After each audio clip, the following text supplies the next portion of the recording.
Welcome to Vegas Business Spotlight, the podcast that brings you the brightest minds and success stories from the bustling business scene in and around Las Vegas. Join us as we journey behind the neon lights and uncover the strategies, triumphs, and insights that shape the entrepreneurial landscape of the City of Lights.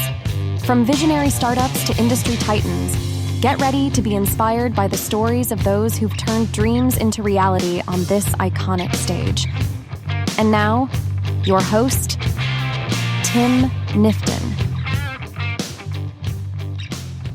Hello, and welcome to another episode of Vegas Business Spotlight, sponsored by RSVP Las Vegas. I'm Tim Knifton, your host, and I'm thrilled to have you here with us today as we continue our journey through the vibrant world of Las Vegas entrepreneurship. Before we dive into today's conversation, I want to extend a warm welcome to our featured guest. Joining us today is Nicole Genet with Ideal Age Aesthetics. We're honored to have her on the show today to share her experiences, insight, and wisdom she has gained over her remarkable journey to success. So without further ado, let's get started. Nicole, welcome to the Vegas Business Spotlight. We're delighted to have you here today. How are you doing? I'm doing great. Thank you for having me. Well, let's jump right in and start by hearing a bit about your journey and the incredible work you're doing here in Las Vegas. I always like to start off with, that 30-second elevator pitch. Why Nicole? Why Ideal Age? Well, I am a results-driven esthetician, and I'd love to do services that show the immediate result when you step off of the table. So I happen to work a lot with lymphatic drainage and massage on the face, as well as really great products that are more natural-based. Oh, that's wonderful. That's great. So tell me why skincare is so... Well, I do have a list of things, but the first for your skin is your impression. Your face is your first impression when people meet you. So, we want to make sure that matters. The first thing that they notice about you is your clear skin, your shine, your glowing. Another part that goes along with that is it's a confidence booster when your skin is healthy. You don't hide.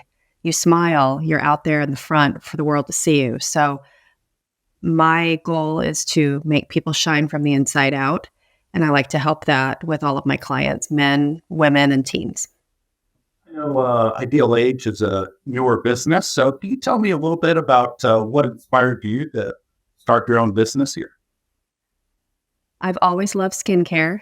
And after COVID, with losing my regular 9-to-5 corporate job, took a little bit of a break, decided to actually follow the passion that I've always had, which is skincare since I was young. I've always loved it. I've always wanted to do it. And I thought, why not do it now? I really wanted to also have my own business. I wanted to be my own boss. Make friends on my own, get those clientele and those friendships built on my own time. And this has just been a wonderful journey and a blessing, actually, that this has all happened the way it has, and it's brought me to the place where I love. So, I mean, it's definitely a dream come true.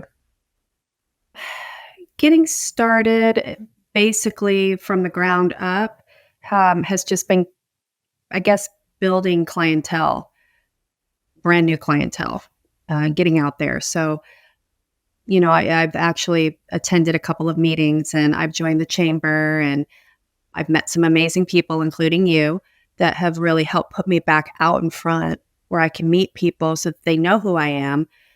They can hear my name or they can see my website, but until they actually meet me in person, that's when I really have been growing in my clients. So that's the important thing for me. It's getting out there. Known for its vibrant and unique business landscape, how has being based in the city influenced your business strategy to decisions? Well, I mean, there's enough clients to go around in the city. That's for sure. For me, I think I'm a little more flexible on my time and my days that I'm operating, being that we are a 24-hour town. I do have a couple of my clients that are really grateful that I will take them, around 7 o'clock sometimes, 6 o'clock. It just depends. And I think that kind of sets me apart. But in this city, I think you have to be flexible because there's a lot of people with different schedules and they all need that same care. Advice do you have for those just starting out with their? Well, the best advice given to me was get out there and get yourself in front of people. Get out of the comfort zone, shake people's hands, hand out your cards. I carry stacks of my business flyers and my cards with me, and I hand them out everywhere I go.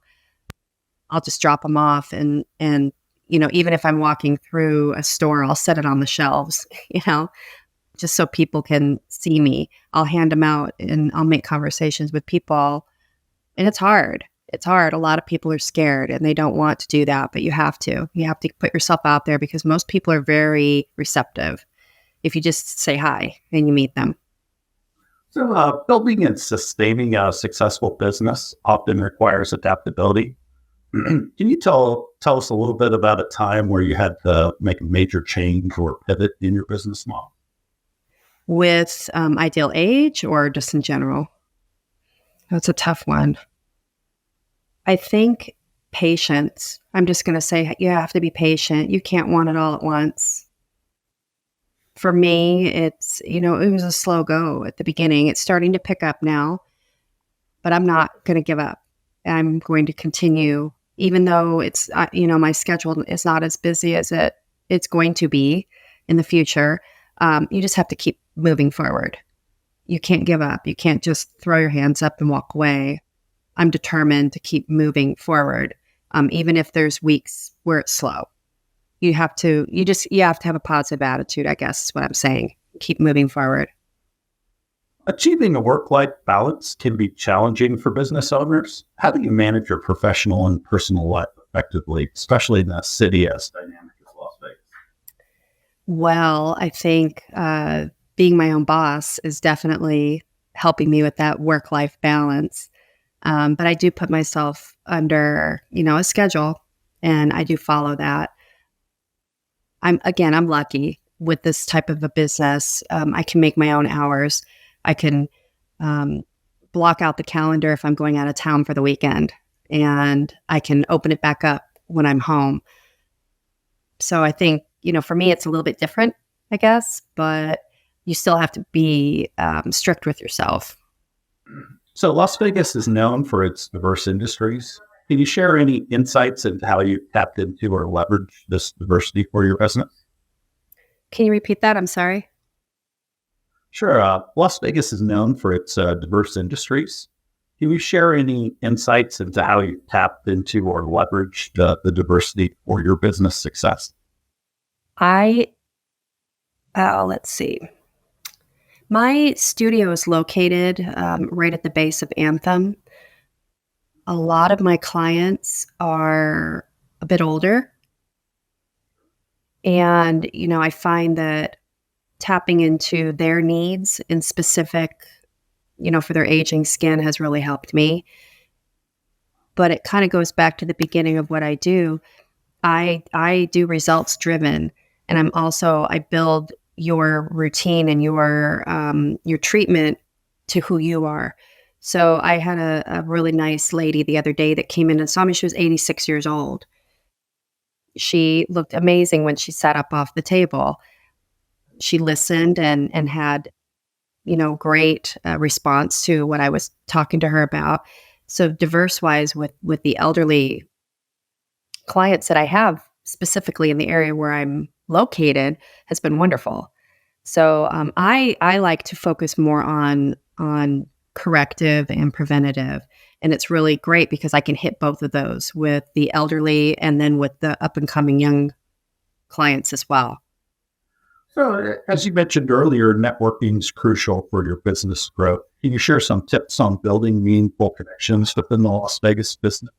I think just attending as many of the networking events as you can, and don't get boxed into just going to one networking. You have to kind of move around and be amongst different ones. Get invited to go to the ones that are not within the area that you're specifically in. be a guest. I mean, that's what I was. And, it gets expensive when you start joining them all, but they're free if you're invited. So, try to just attend all the different ones because there's different people in every single networking event. And they're fun. They're fun to go to. Well, I joined the chamber, the Henderson Chamber of Commerce, and I'm really enjoying that. I have an event coming up with them in another week, I believe, a week and a half. And then there's a breakfast coming up through a different, it's through the chamber, but it's a different event. So I'm going to go to that too. And it's an actual breakfast. So that'll be a lot of fun. But yeah, I like going and meeting everybody. There's always people that aren't there that might show up on the next meeting too. So it's just a really nice way to get yourself out there, again, for people to see your face and meet you, shake your hand. So as a successful business owner, I'm sure you have a vision for your future. What are your goals and aspirations for your business? Well, I'm going to give it a certain amount of time, and I don't like to say it out loud because it's in my head, to have a certain amount of clientele per month. So my goal is to just keep rolling and building and keep getting that retention of whoever comes to see me rebooking and then telling their friends. And, again, it's just going to grow. In my mind, I just feel like it's kind of a superstitious thing. I don't want to say it out loud, but I intend to grow immensely in the next year. Reflecting on your journey, what's one piece of advice or a mantra that you carry with you with your business endeavors? I always say, don't give up. Just don't give up. Don't. No matter what, don't let anybody get in your way of what you truly want. Don't let negativity get in the way. Don't let somebody else's failure be your failure. I feel like a lot of people do back off once, they hear somebody saying, well, COVID is here and the economy's terrible and it's a bad time to start this business. I don't believe that. So I just think that you need to stay positive. And if you really want something, you're going to make it happen. It doesn't matter when, or, if you don't have the money, there's going to be a way to figure it out. And I think that would be my advice. And I've actually given that advice to a couple of people that are, younger than me, and they don't want to get started because they're scared. So they've let negativity get in their way. So I just say, don't give up. You definitely do. And 3 years ago, I would have never thought I was sitting here today and doing what I'm doing. So. Yeah, absolutely. Well, this is going to conclude this week's podcast for Vegas Business Spotlights. Again, thanks, Nicole, for being on. And we'll be in touch with everybody again next week. Thank you. Appreciate it, Tim. Thank you very much. Thank you for joining us on this episode of Vegas Business Spotlight. For more inspiring stories and insights from the Las Vegas business community, be sure to subscribe to our podcast on your favorite platform. And remember, you can catch new episodes each week at vegasbusinessspotlight.com, where we keep the spotlight shining bright on the entrepreneurs who make Las Vegas thrive. And don't forget to like and subscribe. See you next week.